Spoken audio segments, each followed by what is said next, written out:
Halo teman-teman, selamat datang di channel YouTube aku, Nurul Iza. Di video kali ini aku mau bikin panduan mengisi formulir DAAD. Karena lumayan ada beberapa juga yang DM ke aku, gimana sih isi formulir DAAD yang nomor ini, nomor sekian tuh isinya apa ya kak? Karena waktu aku isi formulir ini pun aku juga lumayan kebingungan, dan aku sempat beberapa kali sampai telepon DAAD Indonesia untuk menanyakan ini tuh diisinya dengan apa dan apa, kayak gitu. Mudah-mudahan video kali ini bermanfaat buat teman-teman yang kebingungan isi formulir ini ya. Langsung aja yuk kita lihat gimana caranya isi formulir DAAD ini. Setelah formnya di-download, nah teman-teman bisa isi di sini nama teman-teman, misalnya aku Nurul Iza. Nasionalnya, nah ini bisa teman-teman isi pakai bahasa Inggris atau bahasa Jerman. Kemarin sih aku pakai bahasa Jerman. Jadi di sini aku tulis bahasa Inggris aja ya, karena biasanya lebih banyak teman-teman yang pilih pakai bahasa Inggris. Jadi form ini tuh formulirnya campur untuk semua program-programnya DAAD. Makanya ada pilihan ini, dan kalau teman-teman pilih program EPOS, teman-teman bisa klik di sini program EPOS. Di sini study scholarship for postgraduate course with relevance to developing countries. Udah, kalau udah, dan di sini namanya udah otomatis karena dari yang di sini. Jadi nggak perlu tulis ulang. Dan di sini teman-teman tulis nama familia, nama keluarga, atau cukup nama belakang teman-teman aja. Di sini aku nama belakang aku Giza dan nama depan aku Nurul. Dan di sini jenis kelamin, ya ini pasti masih gampang ya. Teman-teman masukin gelar teman-teman.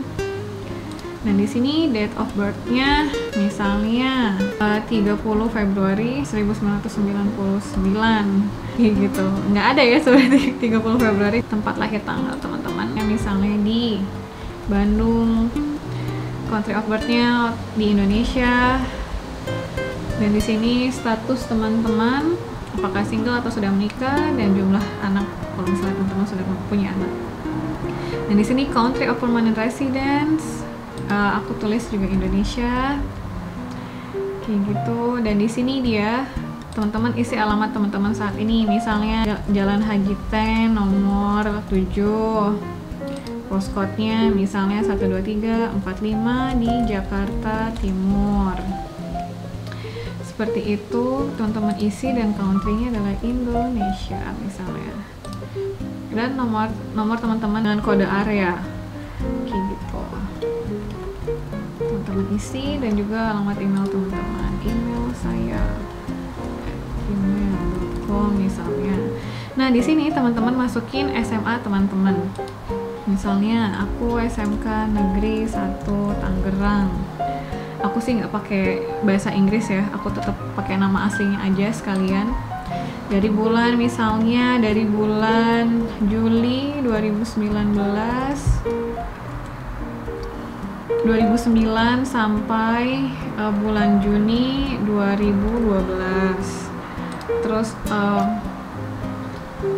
di sini jenis ujiannya apa? Aku tulis national examination, dan di sini nama bahasa Indonesianya ujian nasional, kayak gitu. Dan teman-teman mengikuti ujian ini tanggal berapa? Misalnya ya tanggal teman-teman biasanya di SKHUN atau di ijazah tuh ada. Teman-teman tinggal isi aja gitu. Misalnya 9 bulan 4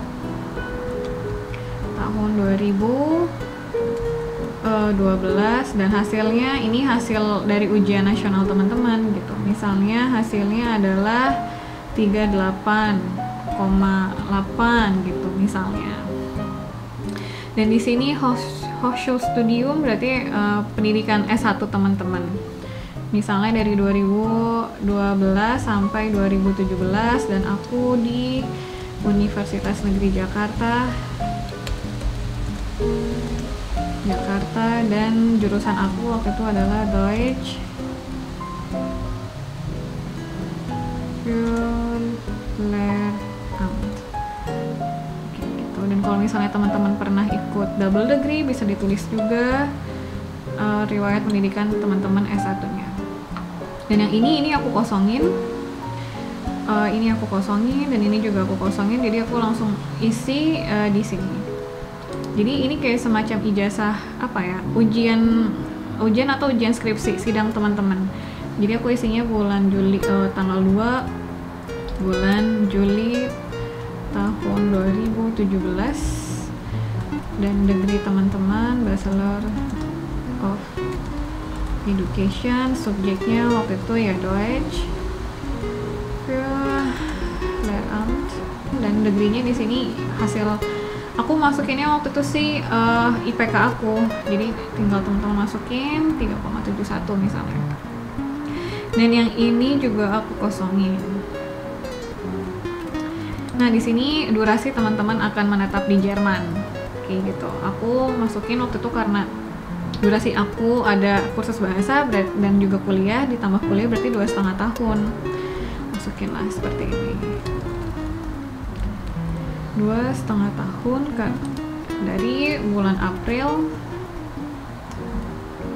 2020 sampai 30 September 2022. Nah, ini dia teman-teman masukin universitas tujuan teman-teman. Nah, karena aku waktu itu cuman TU Dresden aja, jadi aku masukin Technische University Dresden. Kalau misalnya teman-teman apply lebih dari satu kampus ya teman-teman tulis lagi jurusannya, kampusnya apa aja. Kayak gitu. Terus alasan kenapa teman-teman pilih kampus ini, waktu itu aku pilih jurusan ini alasannya karena kampus ini adalah salah satu kampus terbaik di Jerman. Campus is one of 11 excellent universities in Germany and has a good quality of education, kayak gitu. Kalau nggak cukup ya tambahin di sini.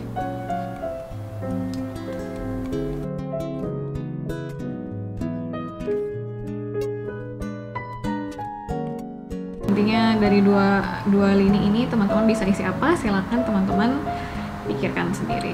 Ini contoh dari aku aja. Dan ini nggak aku isi, aku kosongkan ini.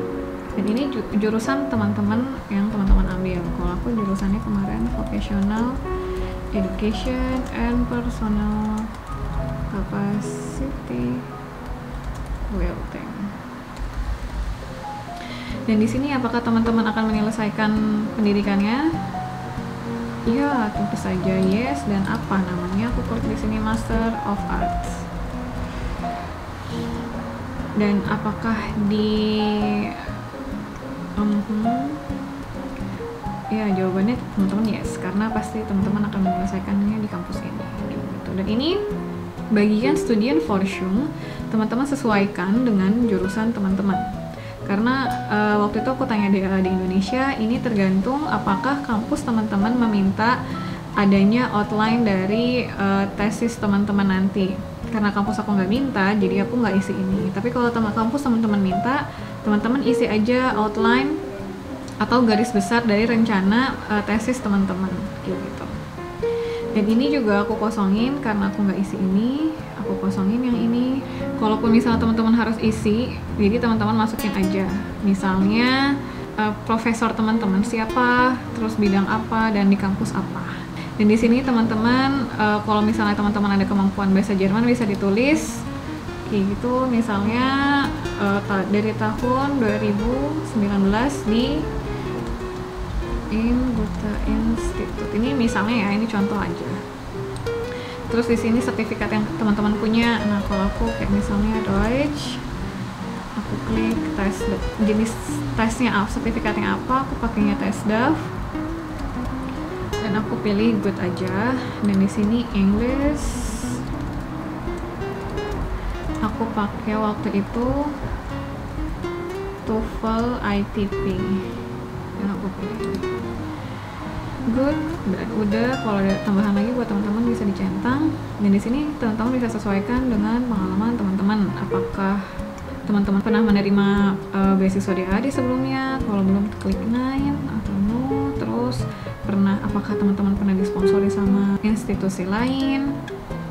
Kalau misalnya ini teman-teman sedang mengikuti program lain, jadi program DAD, teman-teman misalnya bisa klik 9. Terus Di sini apakah teman-teman saat ini sedang melamar juga beasiswa lain? Bisa yes atau no, bisa yes atau no. Kalau yes, misalnya yes LPDP Indonesia. Jadi disesuaikan aja sama teman-teman. Nah, terus kalau misalnya yes, kira-kira teman-teman punya keputusan apa nih sama beasiswa ini gitu. Kalau aku sih lebih baik aku kliknya no. Biar gampang. Oke gitu, dan di sini teman-teman bisa isi misalnya apakah teman-teman pernah mendapatkan pendidikan di luar negeri, kira-kira di mana dan apa programnya, terus siapa yang membiayainya kayak gitu. Dan terus di sini jadi ini pengalaman kerja teman-teman atau pengalaman magang kayak gitu. Contohnya misalnya ini contoh aja ya, 2016 sampai 2018 di SMA Negeri 31 Jakarta. Kira-kira tipe pekerjaannya apa? Teaching, dan posisinya sebagai teacher, seperti itu. Dan ini teman-teman bisa kasih detail lebih jelasnya, misalnya Deutsch atau German teacher,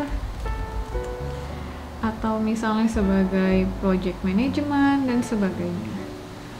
Dan terus di sini kalau teman-teman masih sedang bekerja, teman-teman bisa tulis misalnya aku graphic designer in bla bla bla bla. Teman-teman bisa cuti untuk menetap di Jerman, kliknya yes kalau memang diizinkan. Terus kira-kira teman-teman bakal tetap dibayar atau enggak? Kalau aku sih enggak.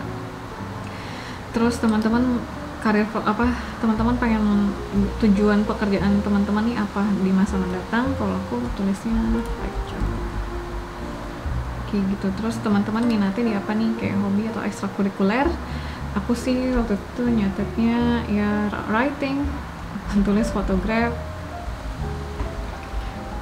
digital painting dan sebagainya. Teman-teman bisa isi sesuai dengan teman-teman. Dan ini Bemerkungen atau Hinweise, jadi information remark yang kira-kira lebih penting buat pihak kampus sama DAAD tuh tahu apa kayak gitu.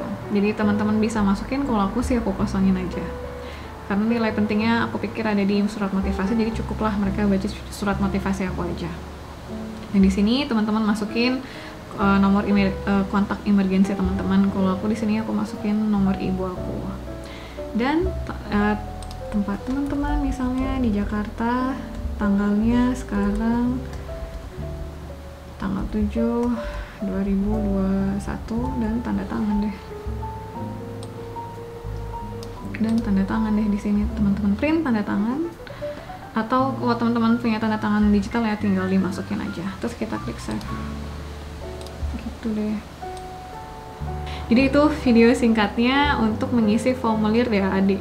Ya, kalau ada yang ngebingungin atau mungkin ada yang keliru dari cara mengisi aku, atau mungkin ada yang beda nih Kak, aku udah konfirmasi ke DAAD Indonesia atau bahkan ke DAAD di Bonn atau ke kampus aku kalau ternyata ini harus diisi segala macam. Silahkan isi di kolom komentar. Jadi kalau misalnya ada yang nonton video ini dan bisa baca komentarnya, jadi bisa mereka betulin kayak gitu. Jadi ya udah, itu aja sih, ini info dari aku. Kalau misalnya teman-teman pengen telepon DAAD-nya langsung atau pihak kampusnya, itu jauh lebih baik lagi buat memastikan kalau formulir yang teman-teman isi ini udah benar. Jadi jangan sampai salah sih, karena ini salah satu administrasi yang penting juga gitu. Jadi ya itu video kali ini, semoga membantu buat teman-teman yang mau melamar beasiswa DAAD. Cheers.